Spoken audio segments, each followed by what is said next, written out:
ఐదవ తరగతి తెలుగు సంసిద్ధత 5వ రోజుకి స్వాగతం. ఇక్కడ గుణింతాల గుర్తులు ఉన్నాయి. ఏం గుర్తులు ఇవి? రత్వం, రత్వ దీర్ఘం, యత్వం, ఏత్వం, ఐత్వం. వీటి మీద ఇక్కడ కృత్యాలు ఉంటాయి అన్నమాట. ఇక్కడ మీ టీచరు ఇక్కడ గేమ్ ఆడిపిస్తారు. జట్టు కృత్యం చూద్దాం. కింది పదాలను చదవండి. ఈ పదాలను చదవాలి. నేను చదువుతున్నాను చూడండి. కృతి, ధృతి, కృషి, ఆకృతి, వృషభం, హృదయం. గెల, నెల, సెగ, గెలుపు, తెలుపు, వెదురు. కేక, మేత, లేత, మారేడు, తేనీరు, తేయాకు. పైరు, పైకం, టైరు, రైలు, మైసూరు, దైవబలం. క్రింది చిత్రాన్ని చూసి సరైన గుణింతాక్షరాన్ని ఖాళీలో రాయండి. పదాలను చదవండి. ఇదేంటి? నెమలి. నే లేదు, ఇక్కడ నే రాయాలి. ఇది తేలు, తే రాయాలి. తేలు. సైకిలు, సై రాయాలి. సైకిలు. రైలు, ఇక్కడ రై రాయాలి. చదవడం, వ్యక్తపరచడం. కింది పేరాను చదవండి. ఇచ్చిన ఆధారాలతో ఖాళీలను పూరించండి. రైలు, సైకిలు, సెలవులలో బాగుంది శృతి. ఈ పదాలని ఇక్కడ మిస్ అయిన చోట రాయాలి. ఇక్కడ చూడండి.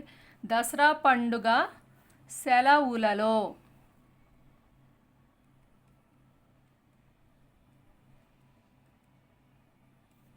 మేము కైకలూరు వెళ్ళాము. రైలు ప్రయాణం. చాలా బాగుంది.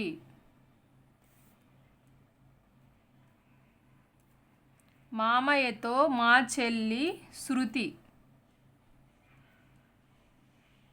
నేను బజారుకు వెళ్ళాము. చెల్లికి పూలగౌను కొన్నాడు.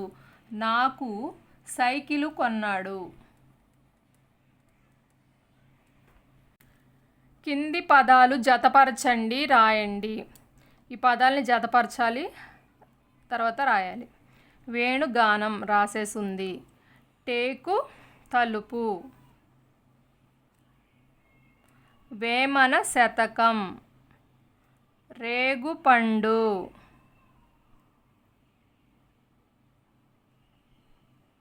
వేప చిగురు. లేగదూడ. చేమదుంప. డేగ కన్ను. నేత చీర. తేనె సీసా. ఇప్పుడు మనం జత చేసినవి ప్రక్కనే రాయాలన్నమాట. వేణుగానం రాసేసింది. టేకు, తలుపు. టేకు, తలుపు. వేమన శతకం.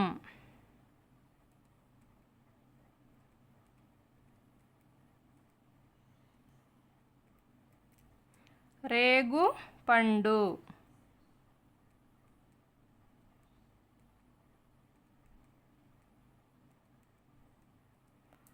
వేప చిగురు.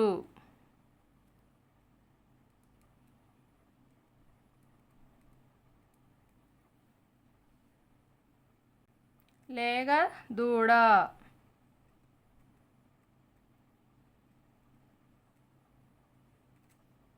చేమదుంప.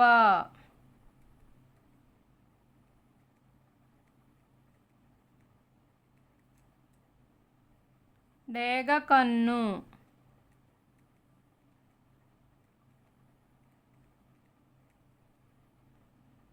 నేత చీర.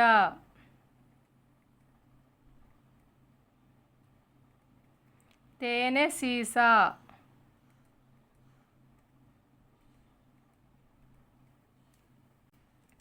సరైన పదాన్ని రాయండి. నా దగ్గర డాష్ రూపాయలు ఉన్నాయి. 5 ఆదు. ఏది కరెక్టు? 5.